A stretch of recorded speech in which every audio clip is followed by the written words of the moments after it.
Hello students and friends, हम अपने इस वीडियो में आपको शून्यक ज्ञात करने के बारे में बताएंगे। शून्यक ज्ञात करना एक बहुत ही महत्वपूर्ण प्रकरण है जो हमारे अनेक प्रकार के गणितीय समस्याओं को हल करने में बहुत मदद करता है। तो शून्यक ज्ञात करने के तरीक़ों के बारे में से जो सबसे पहला और सरल तरीका है वह आपको स्क्रीन बोर्ड पर मेरे इस वीडियो पर दिखाई दे रहा होगा। हमारा पहला सवाल है p under bracket x is equal to x minus 7। इस फलन का, इस व्यंजक का हमें शून्यक ज्ञात करना है। अब शून्यक ज्ञात करने के लिए हम यहाँ बहुत सिंपल वे में हम क्या करेंगे, जो p अंडर ब्रैकेट x का है इसकी वैल्यू हम 0 रख लेंगे और 0 रख करके हम इसका शून्यक ज्ञात करेंगे। तो थोड़ी सी हम शून्यक पर भी चर्चा कर लेते हैं। शून्यक इस प्रकरण में जो हम ज्ञात कर रहे हैं वहाँ शून्यक ज्ञात करने का मतलब है कि x की वैल्यू क्या है। x की वैल्यू क्या है कि हम उस x के मान को रखें तो हमारा px की वैल्यू शून्य हो जाए।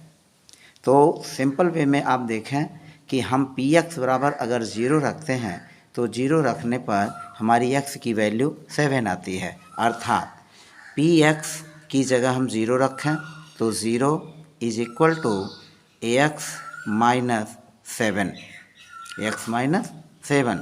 तो यह हो जाएगा x इज इक्वल टू, इस 0 में हम -7 को बाईं तरफ पक्षांतर करके जोड़ लेंगे और यह हो जाएगा 7, यानी x बराबर हो गया 7। तो इस तरह से आपने देखा कि जो x का मूल्य आया, आंसर x बराबर जो 7 है, यही इस फलन का, इस पूरे फलन का शून्यक है। यह हमारा पहला सवाल हुआ। अब दूसरा सवाल देखिए, शून्यक ज्ञात करने के लिए यह हमारा पहला सवाल है। दूसरा सवाल है, मान लीजिए y बराबर है 3y माइनस 6। अब हमें इस फलन का शून्यक ज्ञात करना है। तो इस फलन का भी शून्यक ज्ञात करने के लिए हम क्या करेंगे, py इसका मूल्य हम 0 रख लेंगे। तो हम लिखेंगे py, यह जो p अंडर ब्रैकेट y बराबर 0 रखने पर हम इसको 0 रख लेंगे। तो 0 रखने पर क्या आएगा, 0 बराबर हो जाएगा 3y माइनस 6, यानी 0 बराबर होगा 3y माइनस 6। 0 बराबर 3y माइनस 6। अब 0 माइनस 6 को हम बराबर के बाईं तरफ पक्षांतर कर लेंगे और यह हो जाएगा +6 बराबर हो जाएगा 3y, बराबर हुआ 3y। और इस तरह से हम देखते हैं कि 0 में 6 जोड़ेंगे, यह हो जाएगा 6 बराबर 3y। इसका मतलब क्या हुआ, इम्प्लाइज दैट, यह सूचित करता है, यानी इम्प्लाइज दैट यह बताता है कि y का मूल्य हुआ 6 में 3 से हम भाग दे देंगे। तो 6 में जब 3 से भाग दे देंगे तो इसका मूल्य हो जाएगा 2, यानी y बराबर क्या आया, 2 आया। तो इस तरह से इस फलन का, जो y के रूप में फलन है, इस फलन का शून्यक y बराबर हुआ 2। आपने देखा कि बहुत ही सरल और आसान तरीका है जिसके माध्यम से हम बीजीय व्यंजकों के शून्यक आसानी से ज्ञात कर सकते हैं। अब एक तीसरा उदाहरण हम लेते हैं और इस तीसरे उदाहरण को भी हम लगाते हैं। हमारा तीसरा उदाहरण है इस तरह से, या हमने तीसरा उदाहरण लिया, pz बराबर हमने लिखा pz बराबर z² माइनस 4। pz बराबर z² - 4। अब इसका हमें शून्य ज्ञात करने के लिए माना pz बराबर 0। ई जेड बराबर 0, यानी इसके स्थान पर हम 0 रखेंगे तो 0 बराबर हो जाएगा जेड स्क्वायर माइनस 4। अब आपको मालूम होगा कि यह 0 स्क्वायर माइनस 4 बराबर 0 हुआ, बराबर 0 है। हम -4 को बाईं तरफ पक्षांतर कर लेंगे तो 0 धन 4 बराबर हो जाएगा जेड स्क्वायर। फिर 0 में 4 जोड़ेंगे, यह 4 होगा और फिर होगा जेड स्क्वायर। अब चूंकि यहाँ जेड पर 2 की घात है तो हम 4 का वर्गमूल लेंगे, यानी जेड बराबर होगा plus minus under root 4। Z बराबर होगा प्लस माइनस अंडर रूट 4, यानी जेड बराबर हुआ प्लस माइनस 4 का वर्गमूल हो जाएगा 2 इंटू 2, यानी 4 का जो गुणनखंड होगा वह 2 गुणे 2 होगा।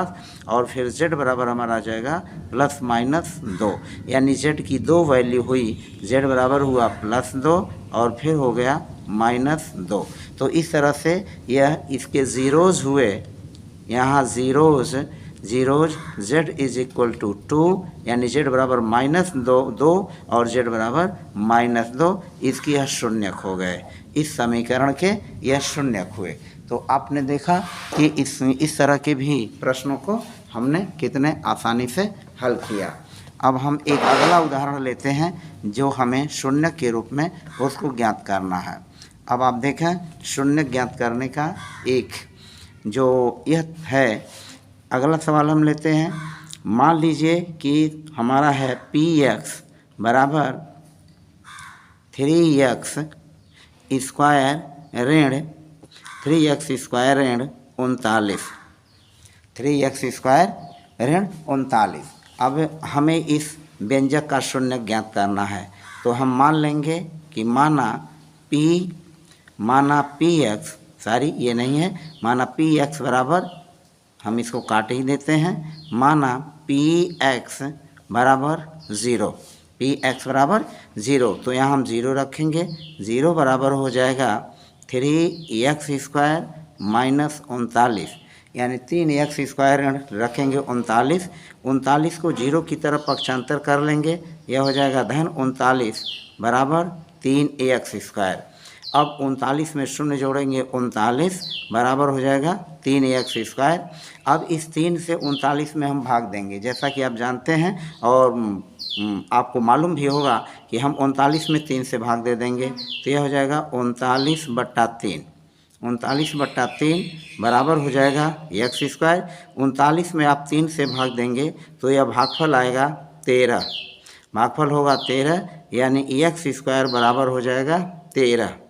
यह x स्क्वायर बराबर कितना होगा 13।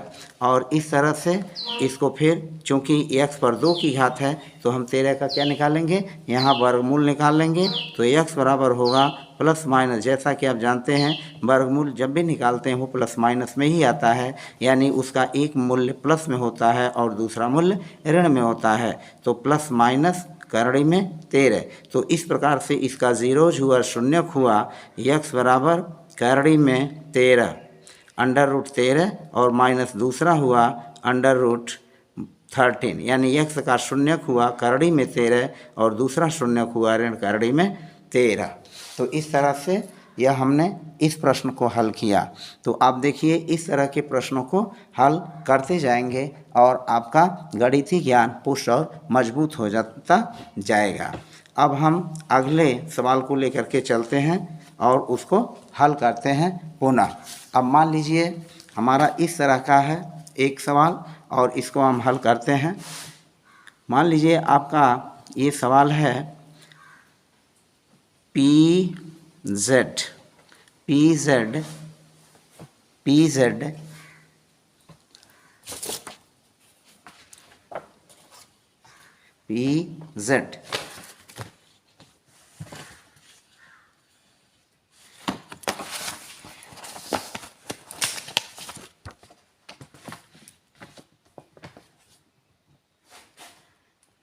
मान लीजिए आपका सवाल है PZ बराबर 5Z धन 3, 5Z धन 3। अब हमें इस समीकरण के शून्य, इस बीजी व्यंजक का शून्य ज्ञात करना है। तो हम मान लेंगे पुनः यहाँ, माना पी जेड बराबर शून्य, पी जेड बराबर शून्य। तो फिर शून्य बराबर यहाँ पी जेड की जगह शून्य रखेंगे, पी जेड बराबर शून्य, तो यह शून्य हमने रखा, फिर 5 जेड धन 3 लिया।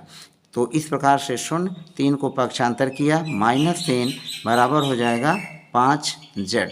अब शून्य में से 3 घटाएंगे, -3 बराबर हो जाएगा 5 जेड, और फिर हमारा जेड का मान होगा -3/5। तो इस तरह से इसका शून्यक हुआ, इसका शून्यक हुआ z बराबर -3/5। आप शून्यक से कतई मत अर्थ निकालें कि z का मान शून्य होगा या x का मान शून्य होगा। हाँ, गणना करने पर संयोगवश x का मान शून्य आ सकता है, लेकिन हम z का मान हमेशा शून्य हो ऐसा संभव नहीं है। अब हम अगले सवाल को लेकर के हल करते हैं। अगला सवाल हमारा इस तरह से है, जैसे हमें इसको हल करना है। मान लीजिए आपका शून्यक ज्ञात करने के लिए मान लीजिए फलन है पी वाई बराबर 1/2y ऋण 3, 1/2y ऋण 3। अब हमें इसको ज्ञात करना है, तो पी वाई यहाँ भी मान लेंगे, माना पी वाई बराबर शून्य। हमने पी वाई बराबर शून्य मान लिया इसकी जगह पर, तो यहाँ लिखेंगे शून्य बराबर हो जाएगा 1/2y - 3, 1/2y - 3। अब शून्य है, ऋण 3 को बाईं तरफ, इस बराबर के बाईं तरफ पक्षांतर कर लेंगे, यह हो जाएगा -3 बराबर 1/2y, 1/2y हो गया, 0-3। अब शून्य में 3 जोड़ेंगे, यह हो जाएगा 3, और यह हमारा होगा 1/2y। अब इस समीकरण को हल करने के लिए हम 3 से 2 में तिरछा गुणा करेंगे, तो यह हो जाएगा 3 × 2, 3 × 2 बराबर हो जाएगा y। 3 से 2 में गुणा कर लेंगे, 1 को समाप्त कर देंगे, यानी 1 से गुणा y में कर लेंगे तो 1y हो जाएगा। तो यह हो गया 3 दूनी 6 बराबर y, यानी y बराबर हो गया 6। तो इस तरह से इसका फलन का शून्यक हुआ, शून्यक y बराबर 6। तो इस तरह से आपने देखा कि हम शून्यक बड़ी ही आसानी से ज्ञात कर सकते हैं, जिसको ज्ञात करना कठिन नहीं है। फिलहाल वीडियो पर बने रहने के लिए आपको बहुत बहुत धन्यवाद, और मैं आपसे पुनः निवेदन करता हूं कि आप मेरे वीडियो को लाइक, सब्सक्राइब और शेयर करना, कमेंट करना न भूलें। मेरी वीडियो को देखने के लिए आपको ढेर सारी शुभकामनाएं, आपको बहुत सारी बधाइयाँ। मुझे आशा और विश्वास है कि आप भविष्य में मेरी आने वाली वीडियो को इसी तरह से देखते रहेंगे और मुझे प्रोत्साहित करते रहेंगे। धन्यवाद।